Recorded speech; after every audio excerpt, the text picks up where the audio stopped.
How many of you have been blown away by an audiobook? Listener Francis Leckie certainly has.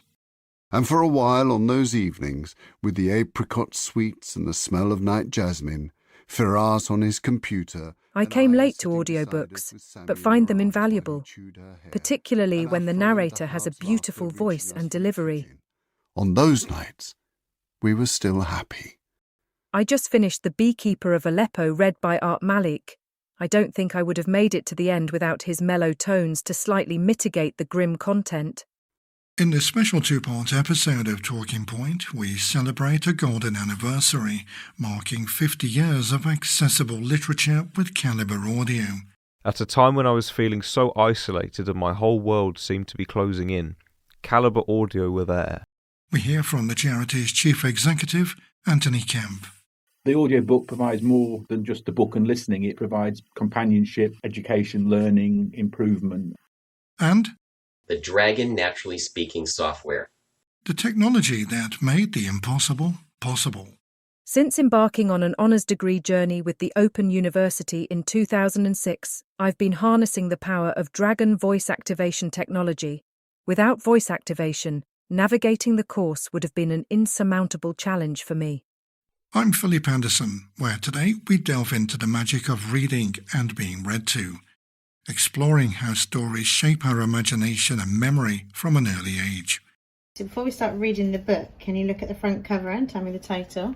Time and Clocks. Okay, what do you think this might be about? Maybe a lot about Big Bangs. It kind of looks like Big Bang. It looks like Big Bang, the picture on the front cover, doesn't it? While traversing Calibre's vision, past and future.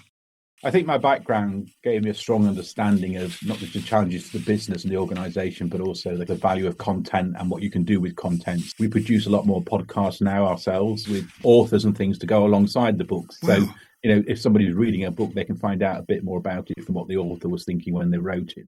We reflect on its audio service and how it's evolved, and how it continues to push the boundaries of accessibility. Over the next year, so we'll see apps come out for young people, apps come out for schools, Android and iPhone apps come out, Android Auto and Apple CarPlay integrations. We're at info at talkingpoint.site. Episode 1, A Word in Your Ear. Hey, Dad's here to read the book. Belly boom. How many of you recall the joy of being read to as a child? A butterfly, and the eagle came down, and they flew off. It was how my own journey into the world of audiobooks really began. Yeah, you are, a sleepy butterfly. All right, sleepy time. I recollect being read to by the skilled storytelling of the housemasters at my boarding school. James was making a study of the black people. And the enriching dulcet tones of those excellent volunteer readers over at Calibre. FRS, MP, DPhil, OBE.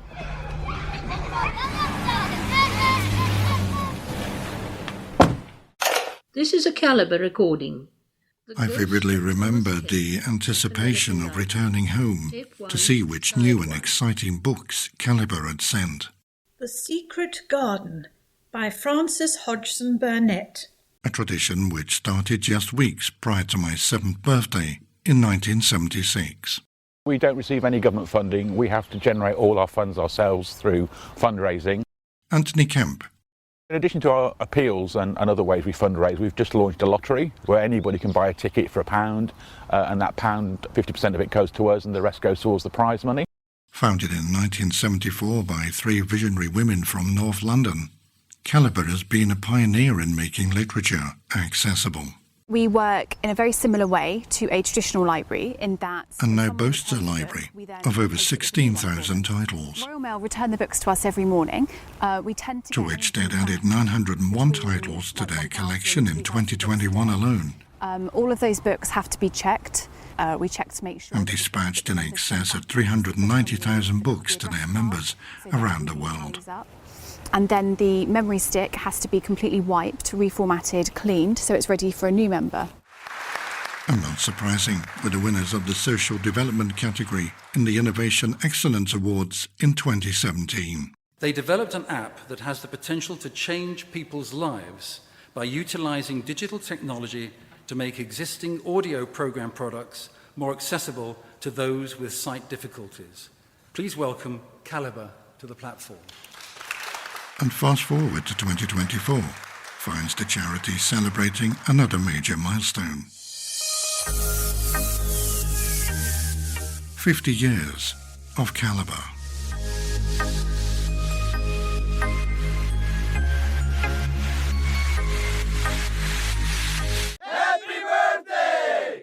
And I'm pleased to welcome to Talking Point the very man himself, the Chief Exec of Calibre Audio, Anthony Kemp. Anthony, welcome. Thank you. And talking to us from a very special place within Calibre, the heart of the operations, where it all happens, the recording studio. Yes, I am. Yes, I'm sat in the studio. I'm all on my own, but I'm in the studio, yeah. And I have to say, the photograph you sent us with you in that studio is very fetching. Yeah, I'm not so sure. I hate having my photograph taken, so I can never... Really? Not happy with it. Yeah, unless it's touched up by Photoshop for a couple of hours, I'm never happy. And that rather tallies with what you used to do. I mean, you were not a video producer at the BBC? I was a videotape editor, yeah, for a number of years, for the BBC. Excellent, and I'd like to come on and talk about that a bit later on, if I may, as I know there's a special connection between your time at the BBC and Calibre. But just staying with your birthday celebrations for a moment, how are they coming along? What are you doing to mark this momentous occasion?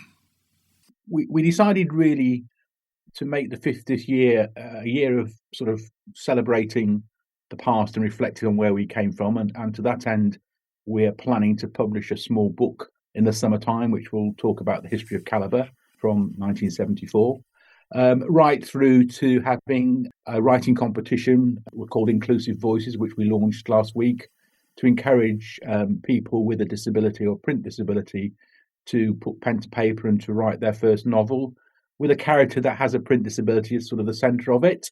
We have a festival planned to take place in Birmingham with guest speakers, authors, talking about accessibility of books and the importance of accessibility of books. But I think more importantly for us also, it's a time when we will launch our strategy for the next sort of 5 years from being just the audiobook provider. And I don't say just in a sort of negative sense. I guess sort of social value support around it, where we're looking at supporting schools for children in education, providing audiobooks into schools. Because it's where it's at, isn't it? I mean, and they are the foundations, the cornerstones, aren't they? They are, and I think what we've discovered, through talking to our members and the feedback is the audiobook provides more than just the book and listening. It provides companionship, education, learning, improvement, and we really want to focus on those sort of wider values over the next few years. Do you do a lot of work with young people then? We're starting to. We have obviously young Calibre members, but our focus this year has been to start to enrol schools with special learning, children with learning difficulties in schools, and run projects with those. So we currently, I think, got 6 or 7 schools we've just started, and we're talking to a number of other schools around the country. And were they willing to get on board with you? Yeah, I think everybody's excited about the idea of, listening to a book and then following the text at the same time, so you can kind of build your knowledge and comprehension. As with all things, it's time and effort on our side and theirs, but there is a lot of interest in it, yes. And are you an avid enthusiast of the audiobook? I am, but I don't have a lot of time, so my audiobook listening tends to happen about 11 to 11:30 at night. I like crime, so I'm a big Harlan Coben fan. I didn't read. I'm dyslexic, so I never really read books. Right. So obviously listening to audiobooks is a better alternative for me. Oh, I could well imagine, and it's something I know we're going to be talking more about during the course of our discussion today. But just staying with your 50th anniversary for a moment, what is the underlying theme here? What is it you are trying to get across to your members and supporters? I think we're trying to get more people involved in reading through audiobooks and enjoying the pleasure of it that don't currently have that pleasure. I think we're also trying to push the fact that, for a lot of people, books are not accessible, and that's just the nature of the fact, printed books. And we're trying to break that down. There's been quite a lot of research, I think there was some published last week by the Literacy Agency stating how getting young children into reading has such a huge benefit on them in their future life and everything. and they're promoting people to read books in schools and various places like that. McDonald's are giving books away. But if you can't read the printed book, none of that helps you. And we're there to say, look, will we provide the audio version, and you can get the same benefits of the audio version that you can from the printed one. Though talking books can never fully replace the pleasure of reading, they are an invaluable substitute to keep the mind stimulated. Without them, my life would be emptier and less cheerful by far. I feel lucky that Calibre was recommended to me by our local centre for the blind. But 50 years is no mean feat, is it? How much of that time have you been associated with the charity? So I've been here just over 4 years now. You come from a background, within video editing? That was with the BBC. You spent about, 17 years there? Yeah, roughly, yes. I started my career at the BBC, worked through various areas. I worked in the public sector for a number of years. Then I did some work in education, then some consultancy work. I think that's what everybody does these days, isn't it? I went up and did some consultancy work. And then I've worked in the charity sector for the last 6 years. I guess this is my second job in the charity sector. What was it that attracted you to the likes of Calibre? Well, all the organisations I've worked in, going back to the BBC and local government and even education, they were all going through periods of, I guess, challenge in terms of transformation, cost saving, efficiency, all those sort of things. And I just felt that probably the charity sector would at one point start to feel the same sort of pains, really, and it is, and it has done. And I thought my skills might be helpful in helping the sector navigate, through some of those challenges and sort of transform the services, make them more digital, make them more relevant for younger members. And I think coming at it from a personal perspective also helps. It does, specifically for this role, yes. Yeah. So I was looking for a new role in the sector, and then this one came along. And because it was audiobooks, and obviously I'm dyslexic, and actually it's only about 7 miles from my house as well, so it's quite local.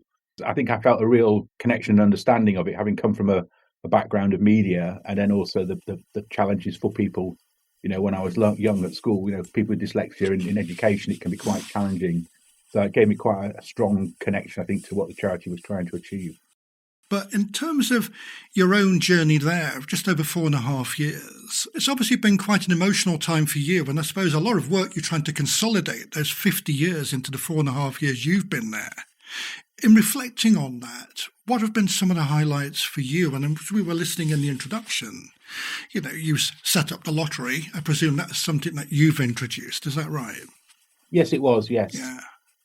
Well, it's been very interesting, and I've thoroughly enjoyed it. It's been quite a roller coaster because I started in, I think it was September 2019.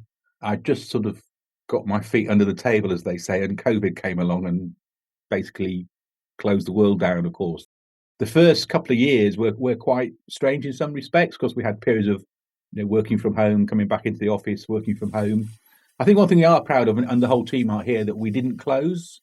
I mean, we're quite a small charity. There's sort of only 4 full-time staff and obviously 100-odd volunteers, but a lot of the volunteers and narrators who live throughout the country. We're in the process of starting to do things to sort of improve services, modernise things. It does require quite a lot of teamwork and team building, and therefore being remote wasn't ideal for it. But we survived it. We managed to maintain our workforce, managed to maintain our finances. And that's always a difficult one, isn't it? Yeah, it was. But we'd set a plan when I first started to invest over 3 years in the charity to sort of move it forwards, aiming at, of course, the sort of 50th anniversary and forwards. And we didn't waver from that. So despite, lots of organisations cutting back and sort of slowing down, we carried on and pressed through. And I think it was the right thing to do because we came out the end of it ready to get going again. And obviously this is the second year since it ended, but we've now got all our 50th plans in place, our strategy in place, and plans which we're all very much looking forward to. And it certainly sounds like you've got the magic touch where corporate strategy is concerned. If you can help a charity like Calibre sail through what has been described as one of the toughest challenges of our century. But in reflecting on one or two of the member-related initiatives introduced by your good self since your term in office, what can you tell us about these? We launched our Alexa skill a few months ago, which we're very delighted about, bringing a different way of listening to the books for people. We've just started taking on a lot of apprenticeships this year. So we've got 3 or 4 people who've started left from school to come in and do apprenticeships. So again, we're getting pleased that the charity is sort of investing in people. as well as the services. You're quite diverse then, by the sounds of things. Yeah, we tried to be. I think we weren't, if I'm being honest, but we've consciously made a decision to diversify the workforce and diversify our board of trustees. So we've got 8 or 9 new trustees now who have joined us over the last 2 or 3 years. Different experiences that we want to move us forward into the future, whilst retaining our experience and knowledge from the past and things. So we have been through a process of, I guess, just evolving over the last 2 to 3 years. So how do you see Calibre now then? So I'd like to think of it as the same Calibre that everybody's loved for years in terms of how we provide the services to our members, but that actually we're also looking now to help support more members from different backgrounds. Traditionally, our membership was predominantly visually impaired. We've made a bit of a conscious effort to try and get more younger visually impaired members on board. We're a national charity, but we're still not necessarily known of in all corners. I mentioned schools. We want to do work in schools, want to do work in care homes, libraries, where we can kind of make contact with people and spread sort of our services out there. And your work history must certainly count for a lot. You were saying you spent in excess of 17 years at the BBC. What do you see has been that correlation? I think I have a relatively good understanding of the benefits of technology in production and post-production and distributing content from that sort of period of my life. In my latter career there and other organisations I've worked on, I spent a lot of time doing organisational transformation, introducing digital strategies, bringing in digital services. Again, something very relevant for us here in terms of keeping our services relevant and up to date for the current members, but also for new members coming along who want to be able to listen to it on smart speakers or mobile devices and things like that. The relatively recent edition of digital books, which I download to my tablet via the Dolphin Easy Reader app, has made it even easier to use Calibre's service. I can now carry my book around the house and even read in the garden. I think my background gave me a strong understanding of not just the challenges to the business and the organisation, but also the value of content and what you can do with content. So we produce a lot more podcasts now ourselves with authors and things to go alongside the books. Wow. So, if somebody's reading a book, they can find out a bit more about it from what the author was thinking when they wrote it and stuff. So I think our strategy very much going forward is to try and use that sort of broadcast term, but create much more richer content to sit alongside the actual book itself to make it a more immersive and kind of interesting experience. You're making it a two-way process as well, getting everybody in, actually engaged. Absolutely, yeah. We've set up this year member feedback panels for the adult service. Right. And we're starting a youth panel in the summer where we'll get young people to come in and talk to us about what they think and help us shape the service for the future. And it's amazing the difference it makes when people feel part and parcel of a service.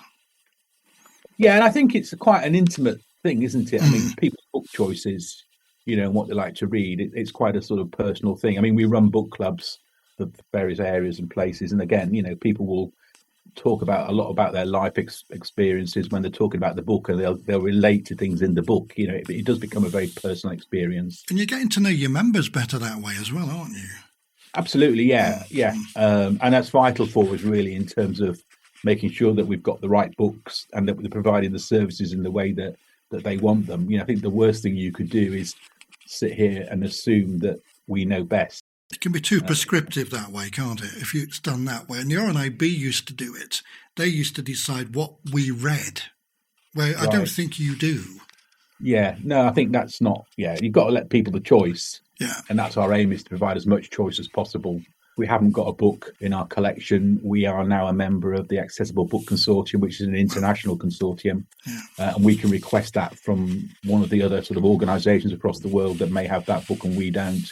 The ABC is the only global initiative that is focusing entirely on this issue, bringing rights holders and visually impaired organisations and the libraries together and asking each of them the question, what do you need? How can you contribute? What are your obstacles to actually getting books into the hands of the persons with print disability, the people who really need them?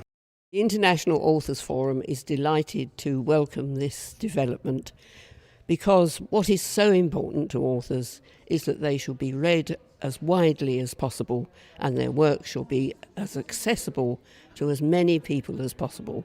We're not massive still, we're a relatively small organisation, but making a big difference, though. And so, you might be small, but making a major difference, having a major impact. Absolutely, yeah. I think we pride ourselves on the fact that the book we've got and the collections we get are the ones that people want, that they're, and also that actually if a member wants something specific, we haven't got it, we'll get one of our narrators to narrate it as well. So we listen to people in that respect. I joined your community in October 2023 due to my dyslexia and ADHD. I love to read but really struggle to remember what I've read and have difficulty with some words. Since having your subscription, I'm now on my 7th book. I cannot tell you how amazing this has been for me. All our books are completely unabridged, which again I think our members prefer, but we don't censor them. And we obviously put them into age categories, and obviously we restrict what younger listeners I've seen that, yeah, and it's so well organised for different categories, like you've got Key Stage 1, Key Stage 2. Yeah, and we're looking revision guides soon as well. They're a little bit more challenging because they're quite pictorial, but we're looking to bring in revision guides to go alongside the school learning years. Wow. Honestly, it sounds like you've really made a big difference since being there, Anthony. I think it's the team. Got a great team. We've had quite a few new people join. Everybody gets on and does good stuff and brings up with new ideas. But putting modesty to one side for a moment, what would you say has been your biggest impact on the charity? What difference do you really see yourself having made since being in that role? When I started, I was asked by the trustees that were recruiting me what I thought Calibre needed. And I think the phrase I used was modernisation. I think from the outside then it felt a little bit old-fashioned and perhaps stuck in time a bit. The digital offerings were not ideal. The way you could get at the content wasn't quite as modern. Some of the processes and the way the inside were quite slow. The physical turning around is a lot quicker than it used to be now. Royal Mail return the books to us every morning. We tend to get anything back between like 1,000, 2,000 books a day. We try to replenish the books within 24 hours for our members, which I think is a pretty good service considering the volume that we get back. And it would feel when you walk to the door as a kind of slightly more modern organisation. We're all, there's nobody in offices now. It's all, I know it's just an internal thing. It's all open plan. We all hot desk. Is that more for your benefit, or has that sort of helped with your members as well, them knowing that these are the changes you've made? I don't think the members do know, and to be honest, there's no need for them to. I think what it has done is it's changed the culture inside the organisation. Yeah, the dynamics and all that. Yeah, a lot more collaborative. People see each other more, they talk to each other more. It's easier to share ideas. Good for productivity then. It is, but I think also it's good for improving the organisation, the service. Quite often somebody will come in, I'm probably one of the worst ones of this, I'll say, I saw this programme on Netflix last night, have we got the book? And then we'll go, no, we haven't, we'll get it, or we'll get it tomorrow, And I think that's what having that kind of open conversations, everybody sort of chatting to each other, that you kind of get those benefits from it, really. Excellent. Well, just hold that thought for a moment, as we're going to be revisiting this topic a bit later on. But I want to move on and look at reading and why it is people choose audio over and above the printed page. When you read a book, the story definitely takes place in your head. When you listen, it seems to happen in a little cloud all around it, like a fuzzy knit cap pulled down over your eyes. I like hearing the sound of someone else's voice. I like having a guide with me through the maze. And I can also do other things while I listen. The best way to edit your writing is to record an audiobook of it, because you will be reading every word. There is a fundamental difference between reading and being read to. Being read to, listening to an audiobook, is a more passive experience, subject to the vagaries of another's voice and largely unfolding in the narrator's own time. Now, I don't know how familiar you are with the works of Gervais Finn. He's a fascinating author who wrote about his time as a school inspectorate working in the Yorkshire Dales. And in one of his Dales series, he had this to say about books. It was voiced by one of his characters who didn't know who had said it. So whether we can sort of lay claim to this being a quote by Gervais Finn, I can't say. So we'll treat it as a secondary source at this juncture as opposed to a primary. But he said this: books are the architecture of a civilized society, and reading the greatest tool for learning. Now, with that poignant analogy in mind, how would you describe the concept of the audiobook in this context, in relation to Calibre's own vision and pivotal role in this narrative? I mean, ultimately, the audiobook enables people who cannot read a printed book to have the same experience, learning, access to things in life that a person who doesn't have a disability has. It's about breaking down the barriers and making things accessible, really, so people are not disadvantaged by having a visual impairment or being dyslexic or something like that.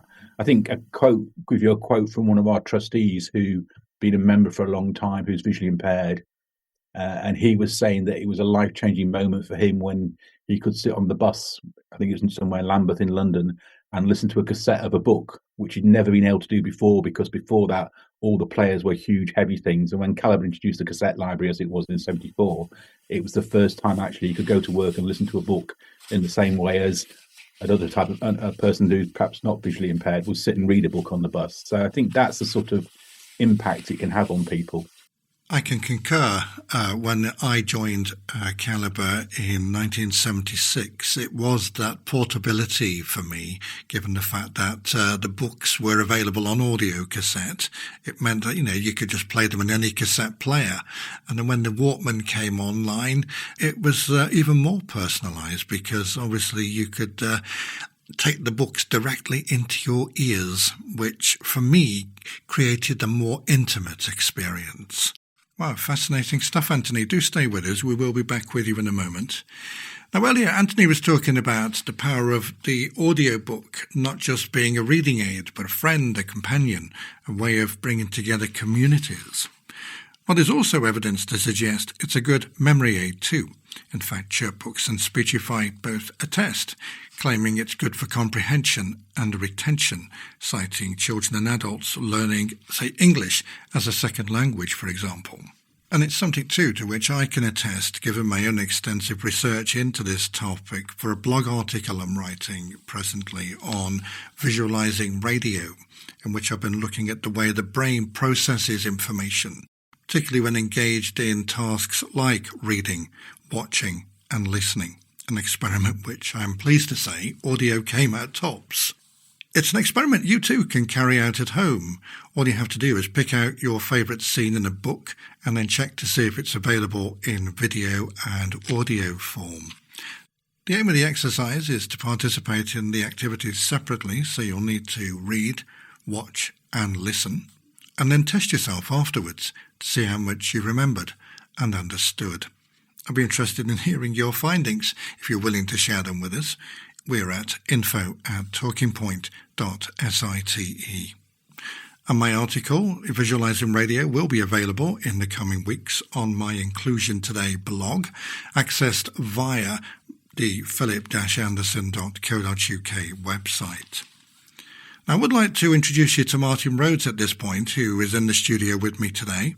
Martin is both an avid audiobook fan and has sight loss. Martin, welcome. Now, I'm very keen to learn more about your journey into the world of audiobooks and why it is you prefer audio to the printed page. What is your experience here? Okay, interesting question. So for me, I find if I'm listening to an audiobook, I can gain more of a concept of what's actually going on in the actual book. Like I remember as a child, my mum used to read me Postman Pat's Winter Stories. And I used to love listening to that as a kid. That used to mean so much to me to actually have a book read. Did she do all the characters? She tried. But what I always appreciate as well is when obviously you're visually impaired, you tend to read Braille. Now, I've always struggled with Braille. I've always found it difficult to read. And I got to a point where when I was reading Braille, it took me so long to decipher what I was reading that I forgot what I was reading about.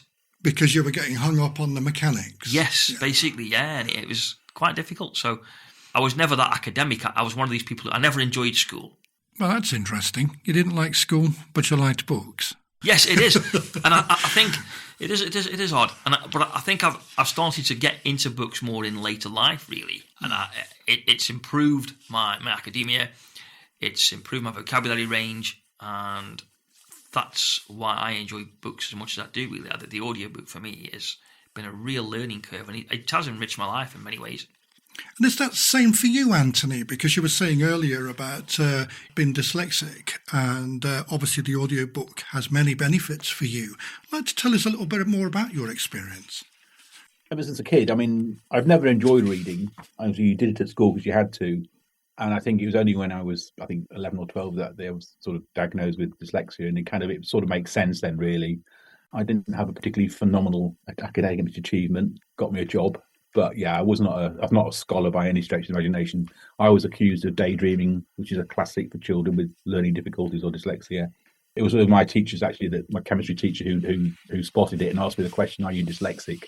And I said, "I don't know what you're talking about." And he said we should get tested, and that kind of went from there. But it made sense then, because I never read newspapers, I never have read newspapers. If I buy magazines, I just look at the pictures most of the time and the headlines. So I'd not really ever been a huge fan of reading. I found it quite a tiresome process. I would say about Braille, I find with reading is I lose my place. Yes. And therefore I have to go back and read it again, and it gets really irritating. So it's never, and audiobooks, of course, you can stop them, you can pause them, you can think about them, you can do it when you want, but you don't have to read it, so you get the benefit.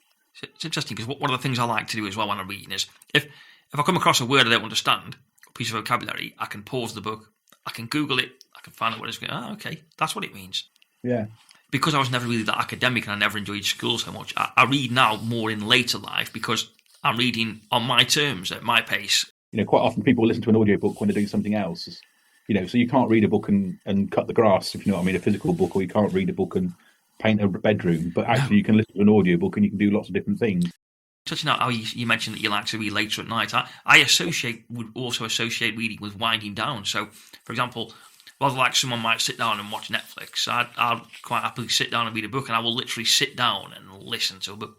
Yeah, that's what I do. I mean, I listen to them basically to fall asleep. I mean, that's not criticism of the book, but it tends to be a way of stopping your mind thinking about all the other things during the day, because you're concentrating on, when you listen to an audiobook, your mind focuses on that. And so my comment about 11 to 11:30 is usually it's 11:30ish, because actually the sleep timer kicks in on the Alexa and it stops playing at that time. I'm asleep. So, whereas if you'd watched a Netflix, you'd be buzzing till 1 o'clock in the morning probably, or something. You know what I mean? Yes, I do.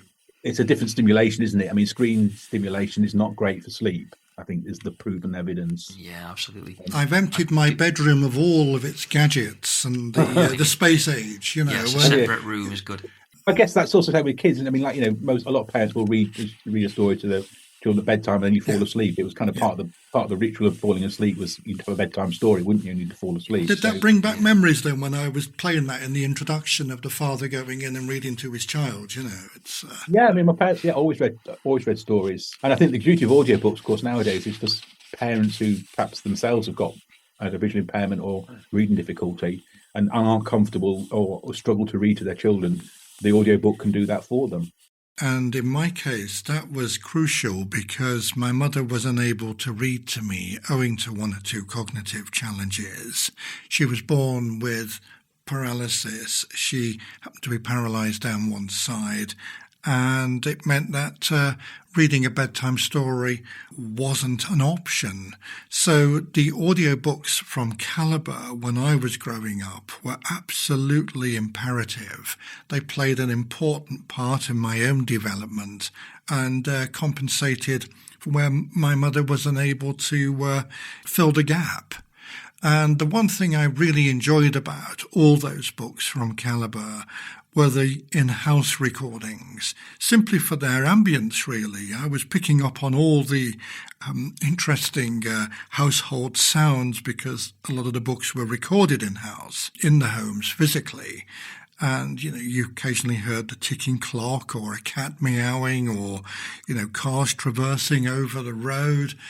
They were very familiar sounds and sounds which I could really relate to and were personal and really added to the atmosphere for me when listening to those books. It's almost like you were inviting these characters around for tea. Almost. Well, it almost was like that, and the chemistry that was created as a consequence of that was unbelievable. There'll Be Blue Skies by Ellie Dean.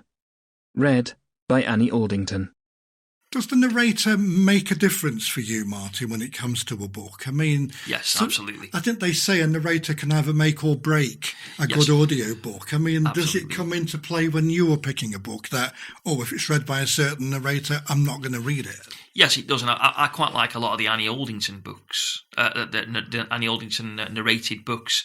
Like I like a lot of the Martina Cole books. And they're Carrie novels. Barnes and all yes, that. Yeah, like she's that. done that. And there's been a few books lately that have been released by an author called Kimberly Chambers, and a lot of her newer books, they're not read by Annie Aldington, and I just can't read them because they're not read by the same narrator. It just doesn't feel right, doesn't sound right.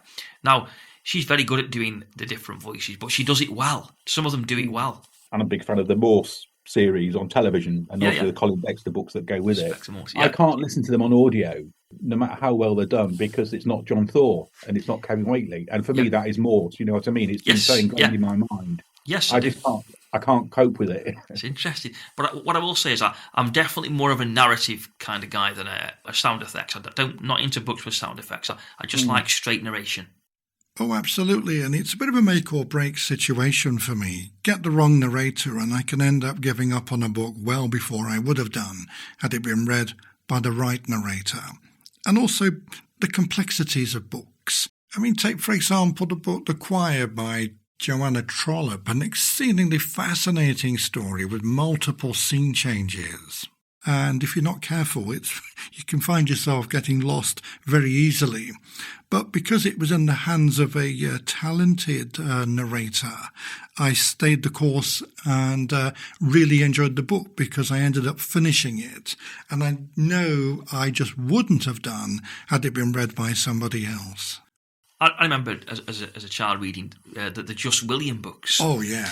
Read by Martin Jarvis. And I couldn't imagine him read by anybody else. It's got to be Martin Jarvis. It just has. Just his impression of William as that sort of, that he's got that typical sort of naughty schoolboy sort of prankster Well, thing going on. He went to visit a parent, talking of Martin Jarvis. And I've got a recording of him, and he was doing it at one of the, I think it was a Hay&Y festival, I think he was doing a performance there. He was saying he was visiting a parent, and she had got a little boy there who was a big Just William fan, and he used to love listening to the audio renditions of it. And he got Martin Jarvis to do the actual William character. And he looked at Martin Jarvis and said, "You're exactly how I imagined. William's got a face like a dog's bottom." That's brilliant. I guess also some books, by the style they're written, probably lend themselves to narration better than others. So I can't remember the title of it, but there was a detective, a crime one I tried listening to a few months ago, and there was so much detail around where it was set in terms of the room, the cars on the road, the clothes people were wearing, that you just kept losing the story, because obviously the narrator was reading the book out as it was written, but there was just a lot of stuff in there that perhaps if you were reading it yourself, you would have skipped through it or flicked, your brain wouldn't do, because somebody's telling you it all the time.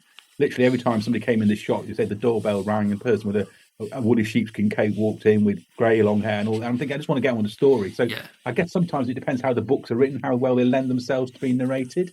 People have this sort of conception, that there's this sort of thought that if you're visually impaired, you need a lot of description, but sometimes you can have too much, I think. This is a Calibre recording. Your reader is Margaret Hodgson. And matching the right narrator to the right book is something I can well imagine you giving a lot of due consideration to. Would I be right in saying that? Yeah, we do. So our editorial team look at the book, generally read most of the book, and then look at our narrators and who would be the right match in terms of voice, style. If it's a book with younger characters in it, then narrator needs to have a voice that sounds relevant for that age group, whether there be a younger narrator or an old narrator. Obviously we need to be able to have the right narrator's voice to match the content. Which brings us nicely on to the topic of the selection process for your in-house narrators and the criteria. What is it you're looking for? Perhaps you could walk us through the process. We basically have a thing where on our website and through conversation with people, we're open for narrators all the time. So we're always looking for new narrators. We talk to schools and colleges that do drama courses and things to potentially try and pick up younger narrators. But what we do, so if somebody's interested, they generally come and say, I'd be interested in doing it. I've seen the advert. We asked them to record a short demonstration, like a screen test, if you like, but on audio. The editorial team look at it, talk to them, and if they think then that we've got a book that will be suitable, then we'll send it out to them and ask them to narrate it for us. What are you looking for initially? So first of all, we're looking for obviously a variety of voices in terms of background, gender, sex, people from socioeconomic backgrounds, people with voices that perhaps people Indian, Pakistani, or whatever, so that we've got the variety for people, the books that are written. Actually, if you look at the books that are published nowadays, they're more diverse in terms of the authors that are writing them are much more diverse than they would have been probably 10, 15 years ago. The characters in them are more diverse, and obviously we need to be able to reflect those in the narration. Can they narrate books for you internationally as well and submit them to you remotely, or are your narrators mainly UK based, or what's the situation there? I'm pretty certain they're all UK based, but there's no reason why somebody couldn't narrate internationally. The process used to be that we would buy a physically printed copy of the book, we would post it to the narrator with a USB stick. They would then record the book on the stick and send the book and the stick back, and then we would process it. The model we use now with all of our new narrators and a lot of our existing narrators is we buy a Kindle version of the book and send that to them. So they narrate it off a Kindle, and they record it on their laptop. And then we use a file transfer system to transfer the file back to us here for post-production. So anybody could do it from anywhere in the world now within reason. It used to be home-based kits, didn't it? You would send out with a cassette recorder and a microphone, and yeah, and we still do offer, depend on the narrator and what they've got. So we will provide laptops and microphones if they haven't got suitable equipment of their own. I was surprised and, of course, delighted to receive the Calibre 2023 award for Best Narrator. It's made even more special by the fact that it's from a free vote for members. So it is a genuine response to what I've done, not just my turn. My very happy relationship goes back to my first book for Calibre. That was in June 2006, Attention All Shipping by Charlie Connolly. It was, my records show, 15 hours recorded on 20 sides of C88 tape. Quite a parcel for the postman. And in case you hadn't guessed it, that was the voice of Bob Rullett, one of the narrators with Calibre Audio, winner of the Narrators Award in 2023. And as far as I remember, it used to be a 50-50 split, did it not, in Calibre? 50% in-house, 50% under a CLS. What does that split look like today? So I can't remember the numbers off the top of my head. So the numbers that we record to our own narrators it stays pretty constant. We get a lot more commercial titles in now, partly because of the arrangements that we've got in place now through people like Penguin Random House, where we have access to their whole collection, including the back catalogue, and they gift it to us as a charity. We don't have to pay for them. Whereas historically, when I arrived, we used to have to buy the commercial titles. We have got a better publisher relations now with a lot of the large publishers who allow us to have the books for free, obviously for people that have got a print disability, because that's the criteria, which means that we're putting in more commercial titles now per year than we would have done historically. Does that impact on the charity dynamic, though, by taking books under a CLS? Because the whole ethos of the charity sort of probably centres around the volunteering element of it. And getting books gifted to you commercially perhaps takes you down a slightly different route, and you end up just becoming like an ordinary sort of commercial provider, really. I don't think so. I mean, I think what it allows us to do is to get the latest releases in the collection as quickly as possible. So obviously under the copyright agreement we operate under the treaty, we are only allowed to record a book ourselves if it's not available in audio already. So I think actually what it does is we concentrate on giving our collection more breadth and depth through the use of our narrators, and then use the commercial titles obviously for the sort of stuff that comes out relatively recent releases and things like that. But what's the fine line here for you? Because there has to be a difference between a charity and a commercially run company. So what is it that differentiates you from, say, a general commercial provider. What makes you the charity? So, I mean, we are a charity in the sense that we don't make a profit. Our expenditure and our income basically track. If all goes well, we might make a small surplus, but we're not in it to make a profit, which obviously commercial producers are. We were, up till last year, completely free, which is something I introduced when I arrived. We've had to put a small charge on from September last year for our digital members. £30? £3 per month, yeah, £30 a year, because of the cost of developing the service and just the financial climate that we were in. Did members buy that? They have done, yeah. We've had a few resignations, but not many. And if the member can't afford it, we waive the fee. So if they let us know, that they've got a challenge or whatever, we waive it. We don't charge. So it's negotiable. Yeah, we don't charge children. We don't charge people in education, and we don't charge the USB members. And obviously, as I mentioned earlier, the stuff we want to do in schools and with things like care homes and the book clubs and things like that we run, they're non-charged items. They're paid for via fundraising activities we've done in order to bring in the income, and supporters have paid for. I did read in the initial email when the fee was first introduced that Calibre will go back to being a free service again. Is that correct, or is that something? That's our hope, yes. So what we said was we'd introduce it for a year and then we'd review it at the end of that year to see how things were going on. So we will review it in September this year, because that will be the 12-month period.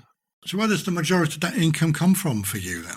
Currently, the bulk of it will still come from our member donations, either annual donations. Very kindly, a lot of our members will leave us a bequest in their will, and we get a substantial amount of money from those bequests, member annual appeals. And then the rest comes from philanthropic families that grant money, such as the Rothschilds and people like that.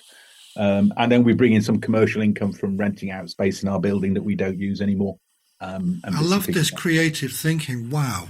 And has some of that been sort of introduced by you? Yeah, it was. Yes, it's been done since I started, because as part of the modernisation we don't require anything like the footprint in the building. 2/3 of the building is available for commercial lets. We have other charities in it, so we tend to let it to other charities. Right, so you own the building then? We do, yes. So the land was gifted, I think it was in the 80s. It was part of a farm. It was gifted to the charity, and they built the building on it at the time. So we own the freehold of the whole site and the building. So it gives you license then to do as you're doing, to try and help capitalise on your general day-to-day running costs and so on? Absolutely, yes. So the site is quite big. We are in the process of selling off a portion at the back, which we don't use for development, which will bring in a capital receipt that we can invest in the charitable activities. This is an RNIB talking book. City of the Mind by Penelope Lively. As we've been discussing, the RNIB is one of your rivals. In fact, they've been producing audiobooks almost 100 years. I think they used to be on vinyl at one stage, and obviously posed one or two challenges for them during the war because of the whole issue of espionage, and had to obtain a special license just to carry on. Now, I know you weren't associated with Calibre in 1974, and so can't speak so readily about them as one of your competitors. But does the subject still rear its ugly head today? Does it still pose one or two challenges for you and your supporters and potential sponsors, knowing that there are two charities almost in tandem producing audiobooks for people with sight loss and or other print challenges? Does that still come up? It comes up occasionally. So we have at an editorial, at sort of book level, we have a pretty good relationship in terms of we'll swap titles, especially around things like book awards and things like that. We collaborate to make sure we've all got the latest books that have been released on the awards in place. Occasionally, we will get asked by funders what our USP is, what differentiates us from the RNIB. And you say? And I say, we're different. No.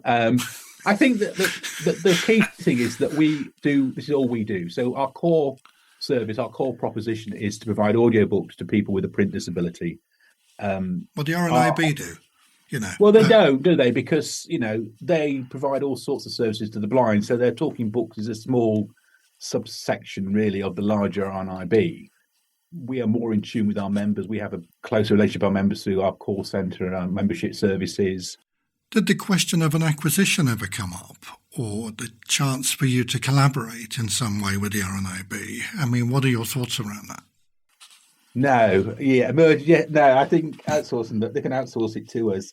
I think it's just a different proposition. I think it's more of kind of book factory. I mean, they still offer, like, they burn CDs and send a CD to your house, and you keep it and don't send it back. I just think strategically, our strategy is to provide audiobooks and different ways of doing it and keeping it up to date. So, for example, as I mentioned earlier, I'm proud that we launched an Alexa skill. Our RNIB have an Alexa skill, but ours is purely around listening to audiobooks, and our feedback is that it's easier to use and works better than the competition one. And I'm not casting any aspersions on theirs, but we designed it very specifically for accessibility. I can testify to that. It does.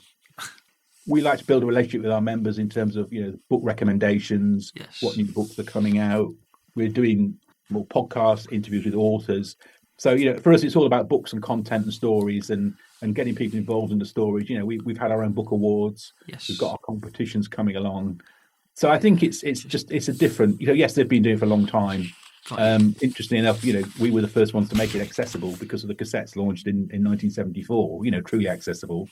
I don't see them as a competition. We have a lot of members who are members of both. Certainly funders do ask us. When I kind of explain what we just talked about, they seem very comfortable with that.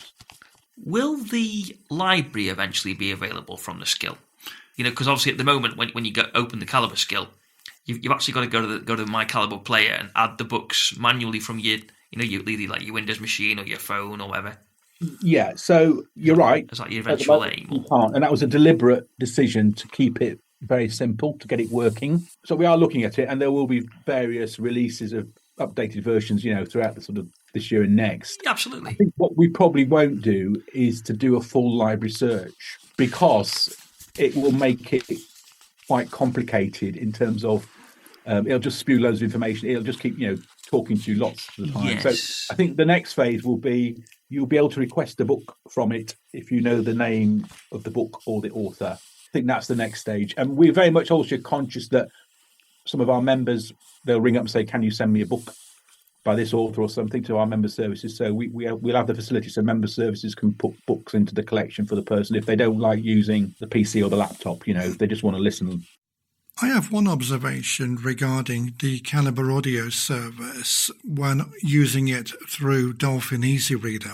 There are two processes for obtaining a book, well, three if you class searching for it, but two main ones. First of all, once you've identified the title, you have to then click Borrow, and then you have to go into My Calibre, My Books, and then click Download. Why can't you just consolidate it into one action to simplify the process? So Easy Reader, which is the Dolphin app, that accesses the collection a different way. We are going to build a new interface with them later in the year. If you use the My Calibre and you use it for listening to on a laptop or on an Alexa, you just go into My Calibre, you collect the book, and effectively it appears then in your playlist straight away. So you don't have to download it. It streams in real time. I'm the operations manager, and I look after the library, where we physically send out and receive the audiobooks, and the membership services team. The great thing about Calibre expanding into the digital world is that our books are more accessible for a wider variety of people. I think people thought that we just catered for anyone with a visual impairment, but it's actually anyone who has any condition that stops them from physically picking up and reading a printed book. So that could be dyslexia, someone with Parkinson's, someone who's had a stroke, a brain injury, just anything that stops them from holding a physical book and reading it. But just thinking about the things you've achieved, from improving the charity's finances through introducing the lottery to capitalising on one or two of your own assets, the building in particular you own, which was gifted to you, through to all the technological innovations that have not just boosted your own productivity, improved your working conditions, but have helped bridge the gaps between you and your existing members. And then not forgetting, of course, the achievements prior to your arrival as CEO 4.5 years ago, the app we touched on earlier, to which you won the Innovations and Excellence Awards in 2016-2017. Although it's no longer in service, maybe you could enlighten us as to what happened there and how you plan on moving forward from this. Well, I'm going to give over the baton to yourself for you to take it in whichever direction you want for the next few minutes, and look forward to more insights. Yeah, so we did have a download app. We don't have any more. I think the reason we decided not to develop it further, the technology platforms have changed quite a lot over the last few years. It was very much built on being a self-contained, accessible app where you put your finger over it and it talked back to you based on the button pressing on the app and things. It had mixed reviews from the user community. Some visually impaired people liked it, some didn't, because some people were used to using voiceover on the phones and not having the actual phone talking to you through its own app, which caused confusion. And for members who had other disabilities, it was very hard for them to use because it didn't have the same sort of style of user interface as a kind of other apps would do. So we took the view to stop it, and when the time was right, would be to redevelop and bring out a new app for the iPhone and for the Android platform, embracing Apple VoiceOver and all the assistive technology that's now built into those phones.